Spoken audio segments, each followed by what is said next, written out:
नमस्कार, मैं हूं ऋचा शर्मा और आप देख रहे हैं भारत लाइव। कोरोना से इस दंश के बीच ना सिर्फ देश जूझ रहा है, पूरी दुनिया जूझ रही है, लेकिन सबसे ज़्यादा उन बिहारियों को कष्ट है, उन बिहारियों को परेशानी है जो इस वक्त अन्य राज्य में फंसे हैं।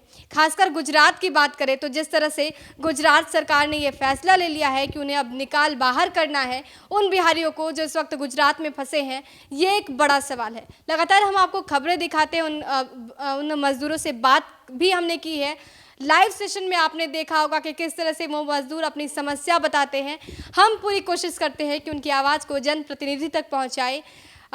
कभी कभी ऐसा भी होता है कि जनप्रतिनिधि फ़ोन नहीं उठाते हैं, लेकिन बहुत बार ऐसा हुआ है कि हमने मदद की है, जनप्रतिनिधि को उनकी बातें पहुंचाई है और उनकी मदद हुई है। लेकिन गुजरात सरकार के इस रवैये से कहीं ना कहीं नीतीश कुमार पर एक बड़ा प्रभाव पड़ा है, क्योंकि सवाल ये है कि अगर नीतीश सरकार उन बिहारियों को नहीं बुलाएगी तो आखिर वो बिहारी जाएंगे कहाँ। जिस तरह से गुजरात सरकार ने ये खुलेआम कह दिया है, ये फैसला ले लिया है कि अब उन बिहारियों को निकाल बाहर करना है, तो अब बिहारी जाएंगे कहाँ। उनकी परेशानी वहाँ भी थी, उन्हें राशन की जो भी परेशानी थी वहाँ भी थी, लेकिन अब उनके पास घर नहीं होगा अगर उन्हें गुजरात से बाहर निकाल दिया जाएगा। अब इसको लेकर कांग्रेस भी एक्टिव हो गई है।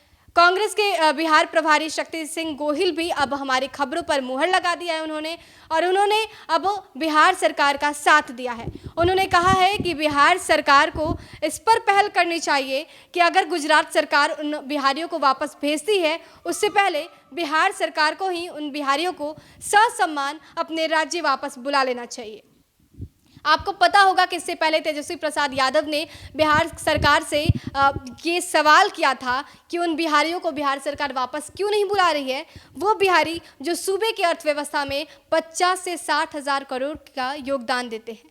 यानी कि वो बिहारी हमारे लिए बेहद ज़रूरी है। हमारे अर्थव्यवस्था को सुदृढ़ करने में उन बिहारियों का योगदान है, उन बिहारियों का भी कंट्रीब्यूशन है, तो किसी हाल में उन्हें भी वापस बुलाना चाहिए। अब इसको लेकर कांग्रेस भी एक्टिव हो गई है और शक्ति सिंह गोहिल ने सरकार को सपोर्ट किया है। नीतीश सरकार को सपोर्ट करते हुए उन्होंने क्या कुछ कहा है, सुनिए। कोई राजनीति नहीं, इंसानियत के नाते नीतीश कुमार जी आपको 2 हाथ जोड़ के गुजारिश कर रहा हूं। हमारे बिहार के श्रमिक मजबूर होके वतन वापसी के लिए रोड पे निकल पड़े हैं।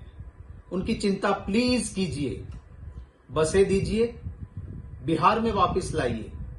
अब सारे होटल्स, रिसोर्ट, पार्टी प्लॉट्स सारे खाली पड़े हैं। जरूरत लगती है उनको वहां क्वारंटाइन कर दीजिए, मेडिकल चेकअप कीजिए और जब ठीक लगे तभी वतन में भेजिए। पर इनको रोड पे बेबस की तरह जिस तरह से वो चल रहे हैं, कोरोना से नहीं, रोड पे चलते हुए बच्चे, महिलाएं बहुत बड़ी मुश्किल का सामना करेंगे। प्लीज आप इसके लिए कुछ कीजिए। मैं मेरे कांग्रेस के साथियों को भी विनती करता हूं कि जहां पर भी ऐसे बिहार के साथी रोड पर निकल चुके हैं, इंसानियत के नाते हमारा फर्ज है उन्हें पानी मुहैया करवाइए। घर में जितना भी आप कर सकते हो उसको खाना भी दीजिए, जब तक बिहार सरकार उनके लिए बसीज ना दे। इनकी चिंता हम भी करें। तो आपने सुना शक्ति सिंह गोहिल ने क्या कुछ कहा है, उनका पूरा सपोर्ट है और उन्होंने 2 टूक कहा है कि नीतीश सरकार को उन बिहारियों को जो कि अभी गुजरात में फंसे हैं वहां से निकालने से पहले उन्हें ससम्मान अपने राज्य वापस बुला लेना चाहिए, ताकि उनके सम्मान में कोई कमी ना हो और हम सब मिलकर कोरोना के इस संकट से जीत हासिल करें। क्योंकि जब तक वो बिहारी बाहर फंसे रहेंगे तब तक हम कभी खुश नहीं रह पाएंगे, क्योंकि हमारे अर्थव्यवस्था में उनका योगदान है और वो बिहार के अभिन्न अंग है। ऐसे में सबसे बड़ी हमारी जिम्मेदारी है कि उन बिहारियों को वापस अपने राज्य बुलाया जाए, ताकि वो ससम्मान यहाँ अपने परिवार के साथ जीवन व्यतीत कर सके। अब देखना दिलचस्प होगा कि नीतीश सरकार इस पर क्या एक्शन लेती है, उन बिहारियों को नीतीश सरकार अपने राज्य कब तक बुलाती है। बहरहाल आपको इस मुद्दे पर क्या कुछ कहना है हमें कमेंट बॉक्स में ज़रूर बताएं।